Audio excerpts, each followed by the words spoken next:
যারা প্রবাসে থাকে তাকারে বাপ মা থুয়ে সবাই প্রবাসে থাকে।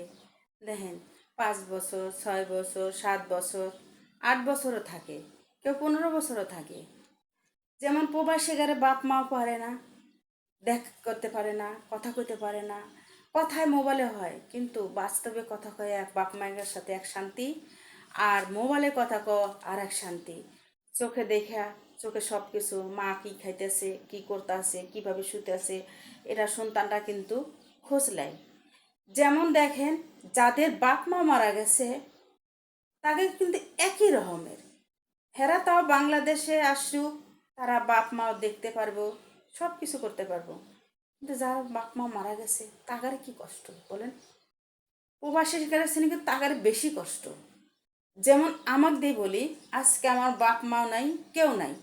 আমার বাপ মায়ের কথা মনে উঠে তো আমার সারা পৃথিবী মান ভেঙে উঠেছে। সে এখন মনে হয় কি জানলা, তুমিও আমার বাপ মায়ের কাছে আমাকে নিয়ে যাও। আমার বাপ মায়ের যেমন আমাদের কাছে রাখো নাই, তাহলে আমাদেরও নিয়ে যাও। আমরা দুনিয়া থেকে কি করব?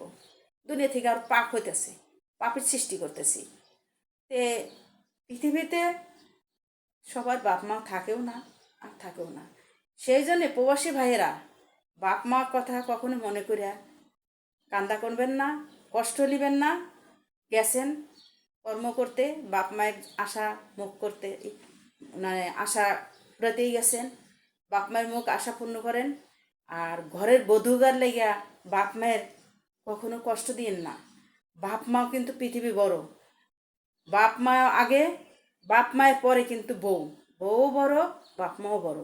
কিন্তু তারপরে জন্মদাতা বাপ মায়ের বই লাগিয়া কিছু বইয়েরা আছে, বাপ মায়ের কষ্ট দেওয়ার লাগিয়া, বাপ মায়ের টাকা পয়সা দেয় না, ছেলেরা দেখে না। যেমন কালকে একটা ইটিভিতে দেখলাম, একটা মেয়ে থুইয়া বউ মারা গেছে, আর একটা ব্যক্তির বিয়ে করছে, সে ঘরে মানে একটা মেয়ে না ছেলে দেখলাম। ওই লোকটা বিদেশ গেছে আজকে আপনার হলো 6 মাস না 7 মাস ধরে গেছে। সেই মেয়েটা এমন মারছে সৎ মা, মারার চোটে মায়ের কবরের পাশে যাইয়া ওরে কান্দা কানতেছে, কান্দার চোটে বলে সাপ বার হয়ে গেছে। দেখেন, মা, সৎ মা, মা হলো সৎ মা, যে সৎ মা কে রে কয় জানেন? সতী মা। কিছু কিছু নারীদের সৎ মায়ের লাগিয়া সৎ মায়ের গিবত হয়, কিন্তু এটা উচিত না। আরে আমিও তো পেটে থুয়ে যে জন্ম দিতে যে কষ্টটা লাগছে, তার মাও তো সেই কষ্টটাই পারছে, আর তার মায়ের সংসারে তো আমি আইছি। কেন আমি তার সন্তান আমি পকেটে নিতে পারবো না? সে কি ধরনের নারী? আমি হলে তো তার ওই গ্রামে আমি হইতাম না, ওরে আমি পিটাইতাম খানটুক, যে কী রে তুই জন্ম দিছিস কেমন লাগছে? ওরাও তো আর মাও তো এই জন্ম দিছে, পালছে, কষ্ট যে তার বাপের সংসারে এসে বাহাদুরি করতেছ, আর তাকে কি অন্য করতেছ? আমি তাকে মারতাম। তে মানুষের বাপ মাও থাকে না, প্রবাসী ভাইয়েরা, বোনেরা, এটা লাই চিন্তা করবে না। তোমরা চিকালে আসো, পাইবা। আর বাপ মায়ের শ্রদ্ধা সম্মান দিও, আর বাপ মায়ের খোঁজ নেবা সবসময়। আর বাপ মায়ের বদল থাকে, বাপ মায়ের টাকা আলাদা দিবেন, আর বহিকার টাকা আলাদা দিবেন। কারণ আমরা নারীরা তো শয়তান, আমরা নারীরা শয়তান। কারণ আমরাও এককালে মা হব, মায়ের মর্মটা বুঝি না, ঠিক আছে? খালি তাই বলে সব নারীরা কিন্তু এক না।